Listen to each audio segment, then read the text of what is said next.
में शुमार फरमाए। हजरात, जलसा करना ये बच्चों का खेल नहीं, बड़ा मुश्किल काम है। ये तो इन नौजवानों से ही पूछो कि जिन्होंने महीना भर से ये अलम उठा रखा था कि शहीद आज़म कॉन्फ्रेंस होगी। इनकी बेइंतहा मेहनत मशक्क़तों के बावजूद आप देख रहे हैं कि कुछ लोग अभी पीछे ही खड़े हैं। इससे ज़्यादा क्या मेहनत करते ये नौजवान कि एक महीने से बेचारों को सुकून से सोया नहीं होगा, सुकून से खाया नहीं होगा कि यार शहीद आज़म कॉन्फ्रेंस होना है। और माशाअल्लाह हुई, आप देख रहे हैं कितना अच्छा इंतज़ाम है, बेहतरीन लाइटिंग, पंडाल, साउंड, सामीन, उलमा, सारी चीज़ें लाजवाब हैं। अल्लाह सबको अपनी बारगाह में कबूल फरमाए। आप लोग यहाँ तशरीफ़ लाए, मैं दुआ करता हूँ मेरा मौला आपका आना भी अपनी बारगाह में कबूल फरमाए। हजरात, ये मेरी दावत हजरत उस्तादुल हुफ़ाज़ उस्तादुल क़ुर्रा हजरत क़ारी फ़हीम साहब क़िबला की मार्फत क़ारी महराज साहब ने ये मुझे दावत पेश की। क़ारी फ़हीम साहब बड़ी मकबूल और अज़ीम ज़ात का नाम है। ये एक ज़िम्मेदार मुदर्रिस हैं और एक ज़िम्मेदार इदारे में अरसे दराज से खिदमत अंजाम दे रहे हैं। अल्लाह इनकी खिदमतों को अपनी बारगाह में कबूल फरमाए। हज़रात, यकीनन मेरी तबीयत इतनी अलील है कि कुछ तो होता कहते हैं, मेरी हकीकत में बहुत अलील है। मैं बोल नहीं पा रहा हूँ, बिल्कुल भी मेरी आवाज़ साथ में दे रही ना, निकल रही आवाज़। इस वक्त भी बहुत तेज़ बुखार है मुझे। लेकिन क़ारी फ़हीम साहब बोले हज़रत वो इश्तिहार में नाम आ गया, हमने अनाउंसमेंट कर दिया, आप नहीं आएंगे तो लोग कहीं ये ना समझें कि दावत नहीं दी थी, झूठा नाम डाल दिया। आप चाहे स्टेज पर आके बैठ जाना और चेहरा लोग देख लेंगे ताकि हमने जो दावत दी है उन्हें यकीन हो जाए। यकीनन मैं किसी भी मतलब किसी भी तरीके से आने के लिए राज़ी नहीं था, लेकिन क़ारी महराज साहब ये लोग बोले हज़रत, मैंने कहा चलिए भाई ठीक है, इनकी मोहब्बतों का शुक्रिया, इनके हुक्म को की पगडंडी को पकड़ के मैं यहाँ तक आ गया। बस 10 मिनट 15 मिनट 20 मिनट में बोलूँगा आपसे, इसी तरीके से मैं गुफ्तगू करूँगा। आप मेरी तकरीरें बेशुमार सुनते हैं और अल्हम्दुलिल्लाह आवाज़ के मामले में मेरे रब ने मुझे बड़ा नवाजा है, समझ रहे हैं आप। लेकिन आज ये पहली बार मैं देख रहा हूँ कि बहुत ज़्यादा तबीयत दलील। आप दुआ करें मेरे लिए कि अल्लाह मुझे जल्दी शिफा अता फरमाए ताकि फिर से मैं वापसी करूँ उसी अंदाज में जिस अंदाज में आप मुझे जानते हो। आमीन बोलो, कलमा शरीफ पढ़ो, ला इलाहा इल्लल्लाह मुहम्मदुर रसूलुल्लाह। मेंबर शरीफ पे उलमा आइम्मा मसाजिद तशरीफ़ रखते हैं, ये सब काबिल तकरीम हैं। अल्लाह इनकी बरकतों से हम सबों को माला माल फरमाए। एक बार फिर दुआ करो, इस मजमे में जो बीमार है, मैं भी बीमार हूँ, अल्लाह हम सबको शिफा अता फरमाए, इमाम हुसैन के सदक़े में शिफा अता फरमाए। बस इससे बड़ा कोई नुस्खा नहीं है। मेरे हुसैन का सदक़ा अगर मिल जाए ना तो फिर अल्लाह पाक कितना भी बड़ा मरीज़ क्यों ना हो उसे शिफा दे देता है। हज़रात, आपने इतना बड़ा जलसा किया, आप आए, बड़ी अच्छी मनक़बत हमारे सईद अख्तर साहब ने पढ़ी इमाम पाक की शान में। आप बड़े झूमे और बहुत अच्छा आपने सुना, नारा भी लगाया। लगाना चाहिए, ऐसे ही सुनना चाहिए। लेकिन मैं आपसे पूछना चाहता हूँ, आप इमाम हुसैन से कितनी मोहब्बत करते हो? मैं पूछूं तो आप हाथ उठा देंगे। मैं कहूँगा इमाम हुसैन की मोहब्बत में आप हाथ उठाइए, सब उठा देंगे। मैं ये कहूँ नहीं, उड़वा नहीं रहा हूँ, मैं कह रहा हूँ, मैं उड़वा नहीं रहा हूँ, मैं उड़वाता भी नहीं हूँ, कह रहा हूँ। अभी मैं कहूँ कि इमाम हुसैन की मोहब्बत में कौन कौन सर कटा सकता, सब हाथ उठा देंगे। ठीक है, सब उठा देंगे। चूंकि तुम्हें पता नहीं है, तुम्हें पता है कि मौलाना खाली उठवा रहा, काटेगा नहीं। तुम्हें यकीन है ये कि खाली मौलाना हाथ उठवा रहा है, काटेगा नहीं, तो उठा दो। तो ऐसे हाथ, जैसे हाथ आज तुम उठा दोगे या उठाए जा रहे हैं, यही हाथ तो इमाम मुस्लिम के सामने कूफा की जामा मस्जिद में यजीदियों ने उठाए थे। उन्होंने कहा था हम हुसैन के साथ हैं और ख़त लिखो, इमाम मुस्लिम से कहा, और मदीना रवाना करो कासिद और कहो हुसैन आए, हम बायत कबूल करेंगे। मैं भी कहूँ कि अभी कितने लोग हाथ उठाएं और वादा करें कि आज के बाद नमाज नहीं छोड़ेंगे, तो अगर हाथ उठ भी जाएं तो मैं दो चार की बात नहीं कर सकता जो इस वादे को निभा लें, बाकी फजर से ही काम आता, फजर से काम। हाथ उठा दिए तुमने, उठा दो कि भी मैं उठाऊंगा, मगर मैं नहीं उठवाता, इसलिए कि तुम्हें मालूम है उठा के कोई गर्दन नहीं कटेगी, उंगली तक नहीं कटेगी, तो हमने करना क्या, उठा दो। तो ऐसे झूठे हाथों से कोई फायदा नहीं मेरे अजीज। अगर हुसैन का तू सच्चा गुलाम है तो इस छोटी सी तकरीर में मैं आज बताऊं कि करबला आखिरकार हुआ क्यों। कोई तो वजह होगी, कोई तो वजह होगी जो इतना बड़ा मार्का हुआ कि यजीद ने हुसैन की जमीन मारी थी। नहीं, क्या कोई तिजारती मामलात में लेन देन था? नहीं।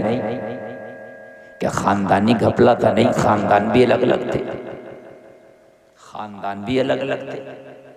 ये बनु हाशिम है, वो बनु उमैया है। ना खानदान एक है, न कबीला एक है, न कारोबार एक है, न मैंड एक है, न लैन है, न दैन है। फिर मामला क्या है कि इतना बड़ा झगड़ा और इतना बड़ा मामला दरपेश आया कि हुसैन ने अपने बच्चे बच्चे को कुर्बान कर दिया, लेकिन इख्तिलाफ जो था करबला में वो अपनी जगह रहा, हुसैन उससे पीछे नहीं हटे। ये बात मैं आपके जहन में डाल कर जाना चाहता हूँ। बहुत हाथ उठा लिए हमने कि गौस का दामन नहीं छोड़ेंगे। खुदा की कसम इन हाथों को उठा उठा के अब तो ऐसा लगता है ना कि हाथ भी हमारे झूठे हो गए, जब चाहो उठा दो। यार करबला में हाथ ही का तो झगड़ा था। काय का झगड़ा था? हाथ का। यजीद ने कहा हाथ दो, हुसैन ने कहा सर दे सकता हूं, हाथ नहीं दूंगा। सुभान अल्लाह। चूंकि ये हाथ सच्चे का है और ये झूठे के हाथ में जा नहीं सकता। अगर ये हाथ तेरे हाथ में दे दिया तो जो हाथ तेरा है वही हाथ हुसैन का हो जाएगा, हुसैन का हाथ झूठे के हाथ में नहीं जाएगा। इसलिए अगर सर चाहिए तो ले सकता है, मगर हुसैन का हाथ नहीं ले सकता। शकील आरफी ने इसी को तो कहा है, दुनिया के सब यजीद इसी गम में मर गए, सर मिल गया हुसैन का बैत नहीं मिली। सर मिल गया हुसैन का बैत नहीं मिली। बड़ा भारी शेर कहा है शकील आरफी ने। उस आदमी से मैं मुकम्मल इत्तेफाक नहीं करता, मगर उसके शेर से इत्तेफाक करता हूँ। कभी कोई ये कहे कि मुफ्ती साहब उसकी तारीफ कर रहे हैं, समझ रहे हैं आप? इसलिए भाई बड़े एहतियात से बोलना पड़ता है। हाँ, तो तवज्जो फरमाएं आप मेरे भाई। खुदारा ये हाथ हुसैन का तो नहीं हो सकता, मगर हुसैन के गुलाम का जरूर है ये हाथ। तो ये देने से पहले, उठने से पहले 100 बार सोचना चाहिए कि ये उठ कहाँ रहा और दिया कहाँ जा रहा है, क्योंकि हुसैन के गुलामों का हाथ है। यजीद से कोई मामला नहीं था हुसैन का, न कोई लेन न देन, न तिजारत, न कारोबारी मामला, न कोई ज़मीनी मामला, न ख़ानदानी मामला, सब कुछ अलग। ये तो मदीना शरीफ में यार, जो दुनिया का सबसे लाजवाब शहर है, उसमें मेरा हुसैन है। क्या ज़रूरत है करबला के जंगलों में जाने की? अरे मदीने से ज़्यादा खूबसूरत पूरी दुनिया में कोई शहर है? बोलो।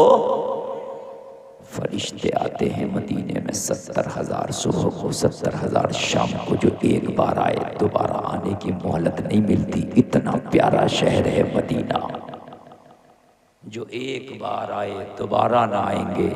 रुखसत ही बारगाह से कुछ इस कदर की है, आला हज़रत का शेर है। तो मेरे भाई बताओ, इतना प्यारा शहर मदीना, नाना के कूचे में हुसैन की जिंदगी गुजर रही है, क्या जरूरत पड़ी है कि करबला के जंगलों में जाए? लेकिन ज़रूरत जब पेश आई तो हुसैन ने बताया कि आज हुसैन निकला है, कल मेरे ग़ुलामों अगर इस्लाम के लिए ज़रूरत पेश आए तो तुम्हें भी निकलना पड़ेगा, निकलना पड़ेगा। मामला क्या था? यजीद ने कहा भाई मैं जब यजीद तख्त पे बैठा तो तख्त पे बैठते ही चेमे गोइयां शुरू हो गई। मुश्किल से 20 या 30% लोगों ने यजीद को कबूल किया, बाकी 70-80% लोगों ने नकार दिया, नहीं माना। यजीद ठीक नहीं है आदमी, इसके कारनामे ठीक नहीं है, इसके मामला ठीक नहीं है, फासिक है, फाजिर है, हराम काम खुल्लम खुल्लम करता है। यजीद ने सोचा यार कैसे अपनी हुकूमत को मनवाऊं, कैसे मनवाऊं। तो उसने मीटिंग ली तो उसके जो कह लीजिए मुशीर थे उन्होंने कहा कि चंद लोग ऐसे हैं जिनकी ताईद हासिल हो गई तो तुझे पूरी दुनिया इस्लाम अपना खलीफा मान लेगी। कहा कौन? कहा नंबर 1 हुसैन इब्ने अली, नंबर 2 अब्दुल्ला इब्ने जुबैर। इस तरह के जो जलीलुल क़द्र सहाबा थे, कहा ये अगर तुझे अपना खलीफा मान ले तो दुनिया इस्लाम में तेरी धाक बैठ जाएगी। तवज्जो है? इसने यही काम किया। इसने गवर्नर मदीना को एक खत लिखा और कहा मुझे हुसैन की बैत चाहिए, चाहे ज़बरदस्ती हो, खुशी हो, लड़के हो, झगड़ के हो, जैसे भी हो, हुसैन की मुझे बैत चाहिए हर हाल में। खत आ गया गवर्नर मदीना को, खत पढ़ा उसने। गवर्नर मदीना जो था वो उस वक्त अहले बैत के ताल्लुक से कुछ नरम था। अहले बैत की मोहब्बत कहीं ना कहीं उसके सीने में थी। उसने हुसैन इब्ने अली को बुलाया और बुला के यहाँ हुजूर ऐसे ऐसे यजीद का ख़त आया है, वो आपकी बैत चाहता है, अब इसमें क्या करना है? मेरे हुसैन ने फरमाया तू क्या चाहता है, तू बता। कहा हुजूर मैं आपके हुक्म का ताबे हूँ, लेकिन हाँ अगर आपने बैत कबूल ना की तो प्रेशर मेरे ऊपर बहुत बड़ा आ जाएगा।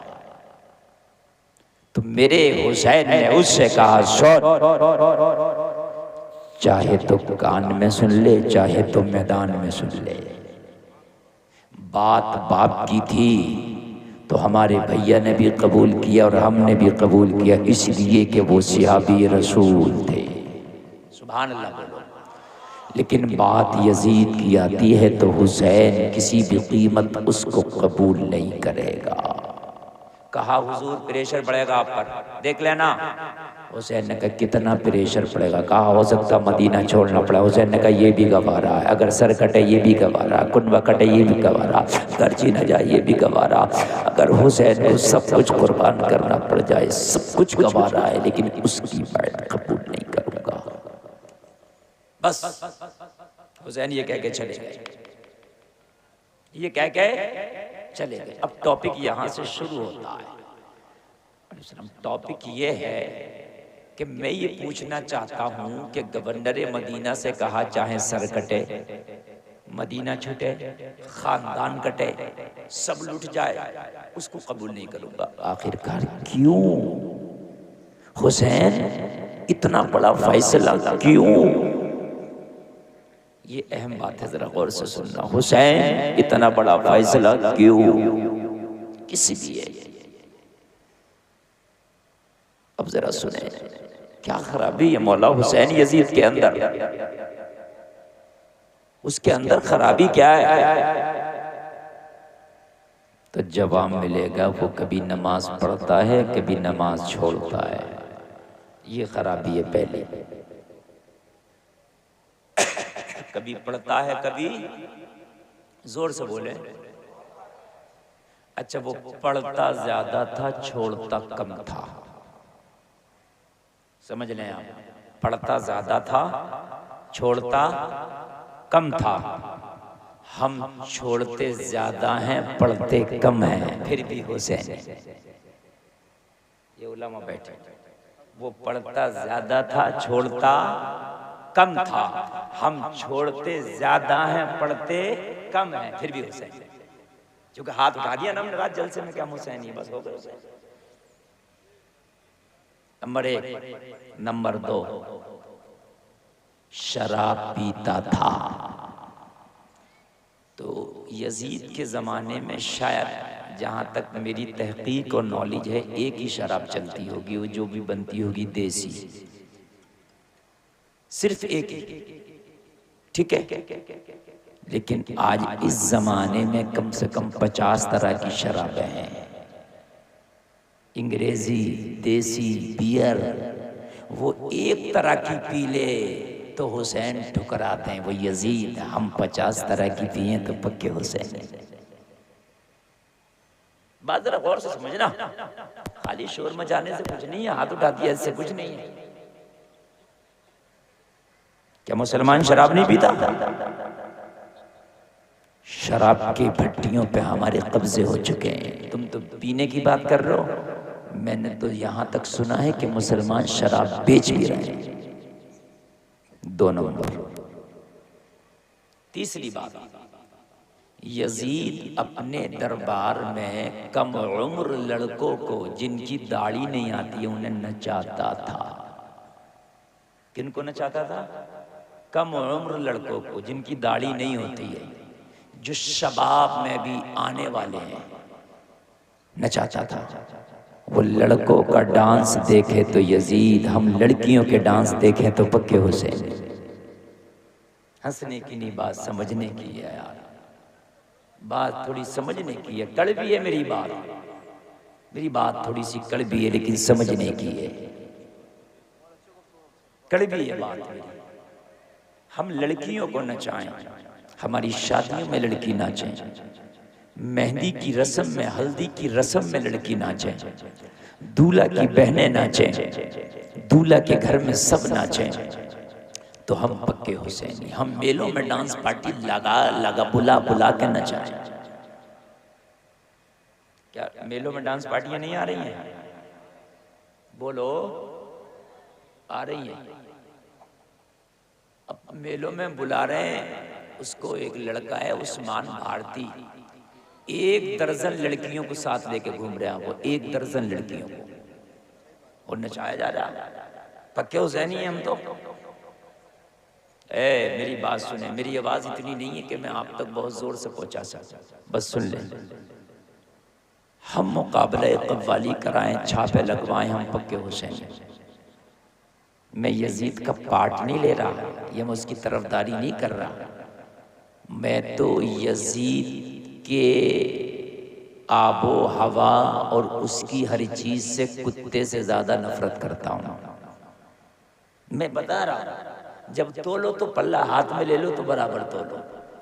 यजीद से अपना कोई रिश्ता नहीं। वो लईन था, लईन है, लईन रहेगा। पलीद था, पलीद है, पलीद रहेगा। दुश्मन हुसैन था, दुश्मन हुसैन है, दुश्मन हुसैन रहेगा। कातिल हुसैन था, कातिल हुसैन है, कातिल हुसैन रहेगा। समझ में बात आ रही है? बजाते खुदा के करबला में कत्ल नहीं किया, मगर इसी की मंशा में सब कुछ हुआ था। समझ रहे हैं आप? कोई कभी ये न कहना कि साहब उसने कत्ल कहाँ किया, वो तो करबला भी नहीं आया। तो जो भी करता है वो सिपाही करता है, बादशाह तो हुक्म देता है। बात है कि नहीं? अब सुने जरा सुने। तो वो नौजवान लड़कों के नाच देखे तो वो यजीद, हम लड़कियों के देखे, और लड़कियां भी ऐसी जो नंगी, आधी से ज्यादा नंगी, पक्के हुसैनी। यजीद के दाढ़ी भी थी, दाढ़ी थी उसके, और हम बिल्कुल क्लीन शेव करके भी हुसैन।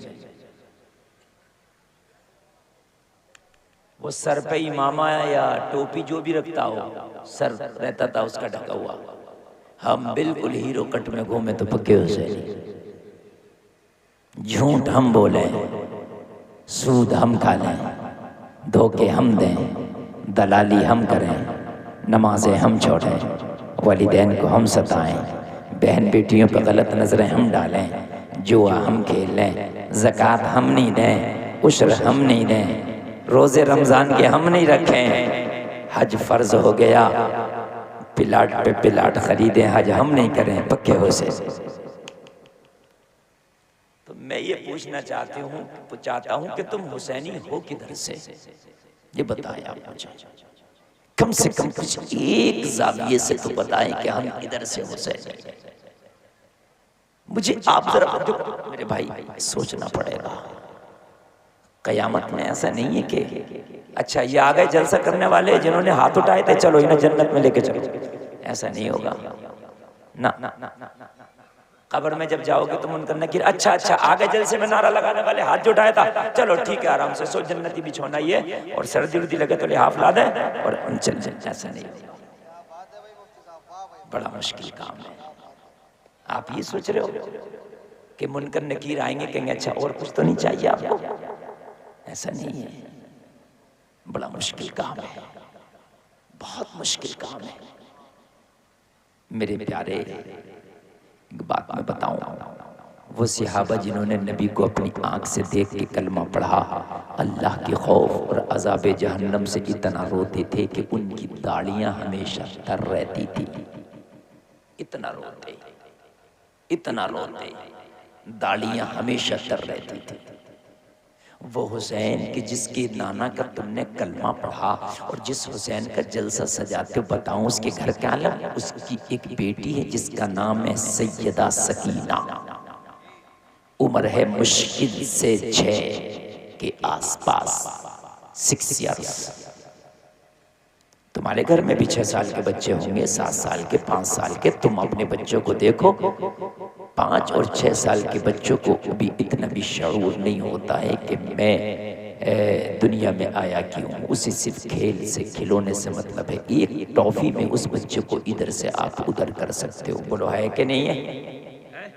हमने तो हाथ उठा दिया हम हुसैन, लेकिन सुन उस हुसैन की शहजादी का किस्सा, सुन उस हुसैन की बेटी की सीरत। जब करबला में हुसैनियों को जो बचे थे ना, सबको बेड़ियों में जकड़ लिया गया, रस्सियों में बांध लिया गया, और रस्सियों में बांध के खैमों में आग लगा दी गई। खैमे जल रहे थे। अल्लाह अल्लाह, सैयदा सकीना खैमों के बाहर खड़ी है, अपनी फटी हुई चादरों के टुकड़े अपने चेहरों पर ढके पड़े हैं। लोगों जरा गौर करो, इन जालिमों ने खैमों को जला के कहा इन्हें रस्सियों में बांध लो।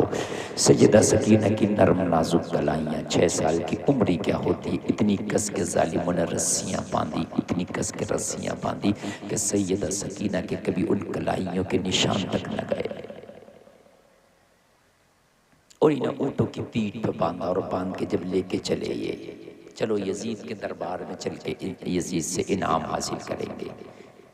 हजरत ज़ैनब जो हुसैन की सगी बहन है, जब इनकी नज़र जाते जाते करबला से हुसैन के कटे हुए लाशे पे पड़ी तो चीख निकल गई। सैयदा ज़ैनब की चीख निकली, कहने लगी भैया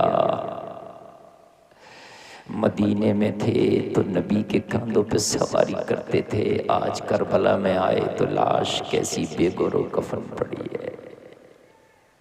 राकिबे दोषे मुस्तफ़ा के साथ जालिमों ने क्या किया मालूम है आपको? सैयदा ज़ैनब इमाम ज़ैनुल आबिदीन जिसे सैयद सज्जाद कहा जाता है, इन्हें रस्सियों में बांध के दमिश्क के बाज़ारों में जाके खड़ा कर दिया। आवाज़ कोई नहीं करे। मैं ये भी जो मैं बोल रहा हूँ यकीन मानना, मेरा दिल और मेरा रब जानता है कि मैं किस तरह से बोल रहा हूँ। समझ रहे हैं आप? इसकी आप कदर करें और आप थोड़ा सा सुन लें बस। दमिश्क के बाजार में जाके सैयदा ज़ैनब, सैयदा सकीना ये खड़ी है, तमाशाई बने हैं, सारे दमिश्क के लोग तमाशाई बने हैं, शोर मचा रहे हैं, हमने जंग जीत ली, हुसैन का कटा हुआ सर नेज़े पे बुलंद है। दमिश्क के लोग, औरतें, बच्चे, बूढ़े छतों पे खड़े तमाशा देख रहे हैं। कोई तालियां बजा रहा है, कोई हंस रहा है। अच्छा, पूरे दमिश्क में ये किसी को नहीं बताया कि ये हुसैन के नवासे का सर है ना। यजीदियों ने दमिश्क में ये अफवाह फैलाई थी कि करबला में जो जंग हुई है वो ये हुकूमत के बागियों से जंग हुई है, लिहाजा हमने जो सर काटे हैं वो हुकूमत के बागियों के काटे हैं। किसी को नहीं कहा नवासे रसूल का सर है ये। मेरे भाई, इसी शोर के आलम में, इसी जुलूस की शक्ल में आज भी मुहर्रम शरीफ आता तो हमारे सुन्नी जुलूस निकालते हैं, शोर ढोल तक बजाते हैं। ये दमिश्क के बाजार में सब यजीदी ने कर छोड़ा है, ये सब कर चुके हैं यजीदी। जब दमिश्क के बाजार में सब शोर मचा रहे थे, सब शोर मचा रहे थे, छोटा सा बच्चा, बहुत छोटा, सैयदा ज़ैनब की बारगाह में आया और एक कपड़े का थैला लेके आके बोला, बीबी इसमें कुछ खाने का सामान है, खुद भी खा ले, अपने बच्चों को खिला दे। सैयदा ज़ैनब ने कहा, बेटा इन बेवफाओं में कौन बावफा निकल आया, इन गद्दारों में कौन अपना निकल आया, किसने खाना भेजा हमारे लिए? क्या हमें यहाँ भी कोई जानता?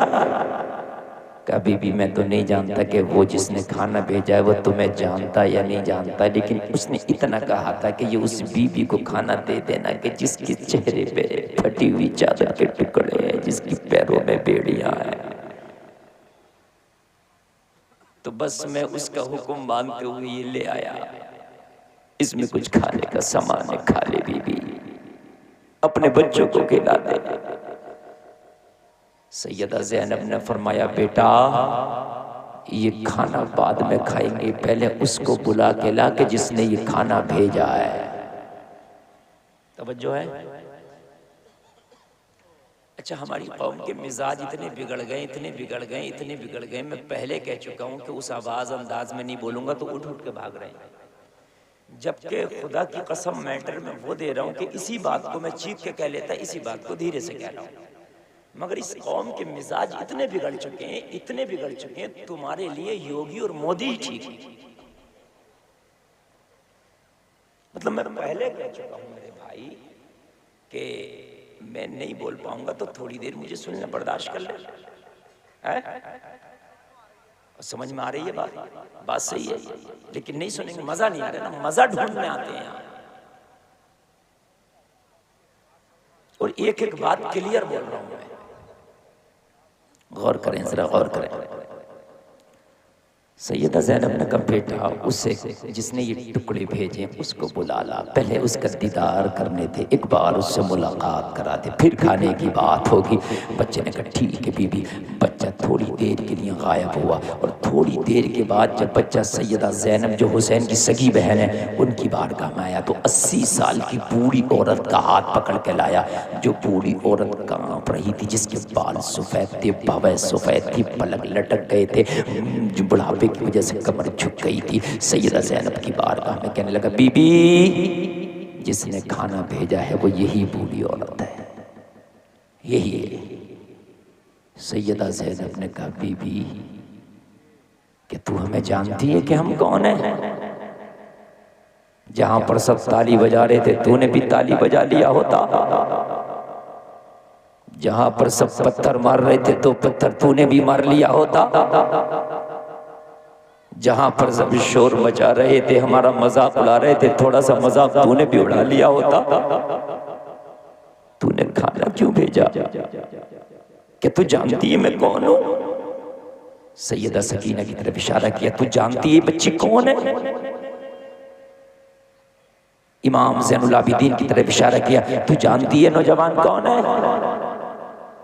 ज़ईफ़ा ने अपनी मुड़ी हिलाई और नफी में जवाब दिया, बेटा मैं तो न इन बच्चों को जानती हूँ, न इस जवान को जानती हूँ, मैं न तुम्हें जानती हूँ, मेरे लिए तुम अजनबी हो।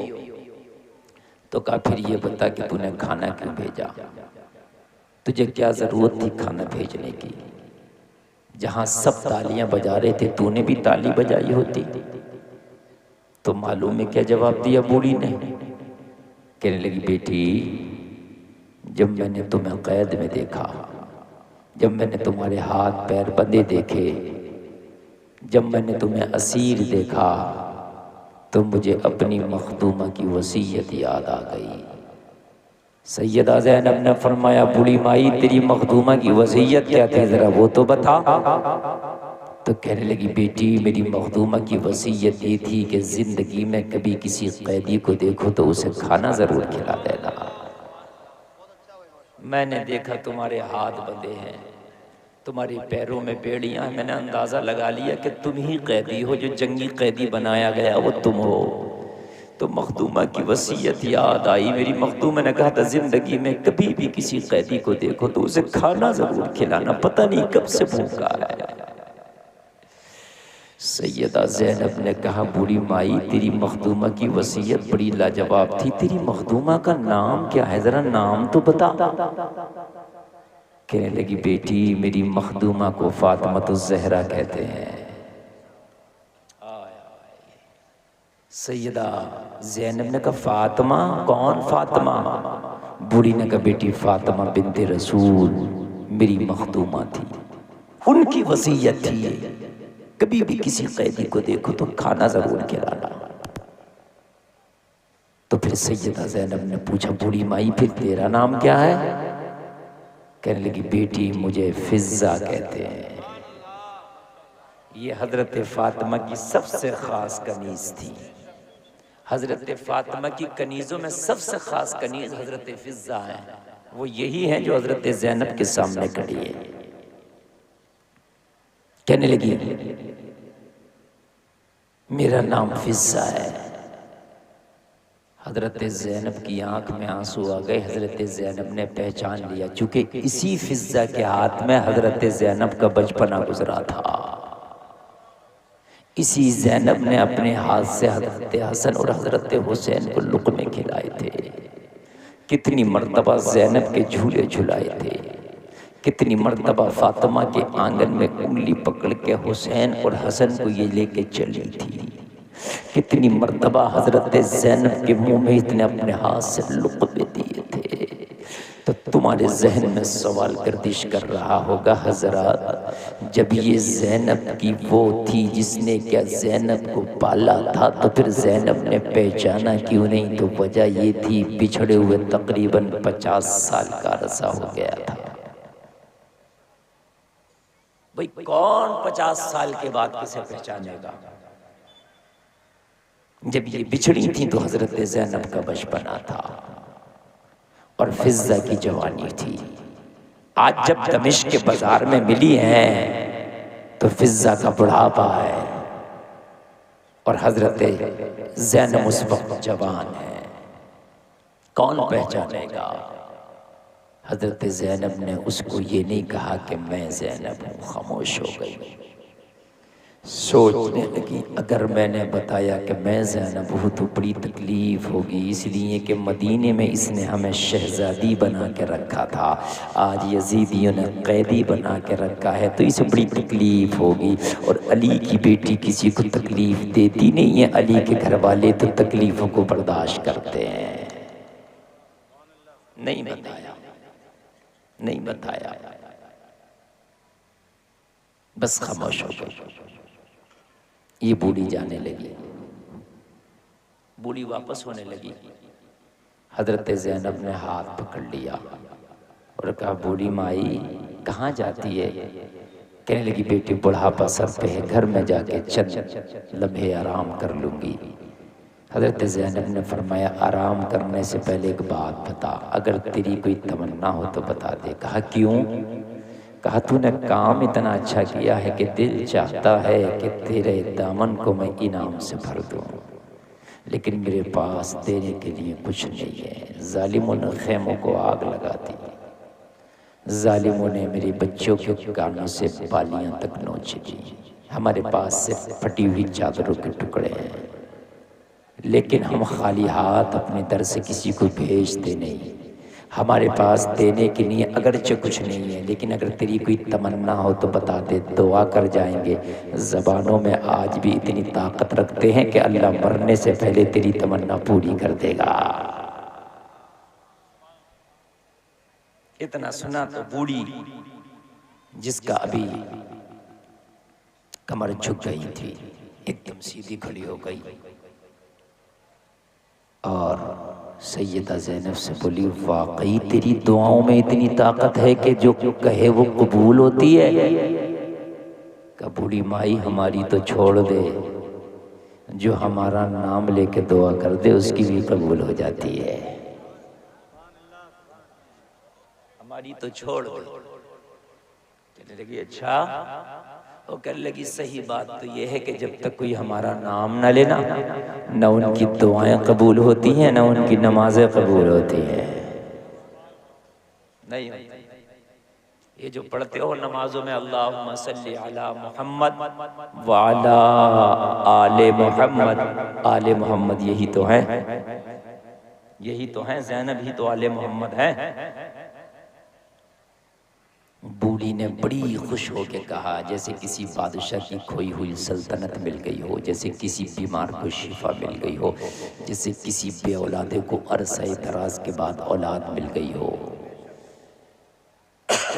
कहा बेटी, अगर वाकई तेरी दुआओं में इतनी ताकत है तो मेरी एक तमन्ना है, तो दुआ कर दे कि अल्लाह मरने से पहले मेरी तमन्ना पूरी कर दे। कहा बता तेरी तमन्ना क्या है? बूढ़ी बता तेरी तमन्ना क्या है? एक सेकंड बस इधर देख ले मेरे भाई। वो किसी को उठा रहा बिठा रहा, आप क्या देख रहे हो उधर? आप मुझे देख लेना और थोड़ी देर सुन ले, थोड़ी देर। मुश्किल से मैं 3-4 मिनट और बोलूंगा, बस समझ रहे ना? पूरी कंडीशन मैंने आपको बता के अपनी बात शुरू की। अब आप ना सुने, आपकी मर्जी। आप तकरीर सुनने नहीं आते, आप जोश वलवला ये सब देखने आते हैं, ठीक है ना? हाँ।